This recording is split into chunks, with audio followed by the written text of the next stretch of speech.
ఒకే విడతలో municipals 16న polling కేంద్రాల వారీగా జాబితా, బ్యాలెట్ పేపర్ పైన నోటా గుర్తు. 123 పట్టణ స్థానిక సంస్థలకు ఒకేసారి ఎన్నికలు, పురపాలిక సమరానికి సిద్ధమవుతున్న యంత్రాంగం. ఆల్రెడీ ప్రచారాలు స్టార్ట్ చేసిరు, ప్రచారాలు నడుస్తూనే ఉన్నాయి.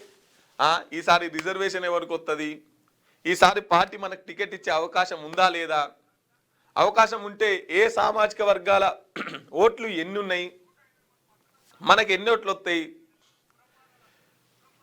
ఇవన్నీ ఆల్రెడీ ప్రచారాలు స్టార్ట్ చేస్తూనే ఉన్నారు, చేసిరు కూడా. రాష్ట్రంలో మున్సిపల్ ఎన్నికలకు ఒకే విడతలో నిర్వహించాలని ఎన్నికల సంఘం నిర్ణయించింది. మున్సిపాలిటీలు వార్డుల సంఖ్య తక్కువగానే ఉండడంతో ఒకే విడతలో ఎన్నికలు నిర్వహించేందుకు అవసరమైతే సిబ్బంది, పోలీసు అని ఈసీ గుర్తించింది. ఒకే విడతలో ఎన్నికల నిర్వహణకు అన్ని ఏర్పాట్లు చేయాలని జిల్లా యంత్రాంగాన్ని సూచించినట్లు సమాచారం.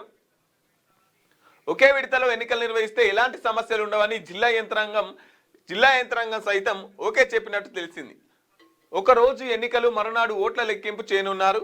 ఈ క్రమంలో ప్రతి పోలింగ్ స్టేషన్లో వెబ్ కాస్టింగ్ నిర్వహించాలని ఈసీ యోచిస్తున్నది. రాష్ట్రంలోని పోలింగ్ కేంద్రాలపై ఇంకా స్పష్టత రాలేదు.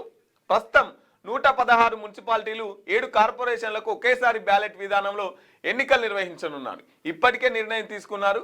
జిల్లాలో అధికారులు బ్యాలెట్ బాక్సులను సిద్ధం చేయగా, జిల్లాలో మున్సిపాలిటీలు వార్డుల సంఖ్యకు అనుగుణంగా బ్యాలెట్ బాక్సులను అందుబాటులో ఉంచారు.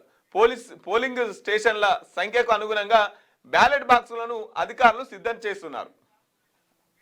పార్టీల పరంగా ఎన్నికలు కావడంతో పార్టీల గుర్తులను బ్యాలెట్ పేపర్ పై ముందుగా ముద్రిస్తారు.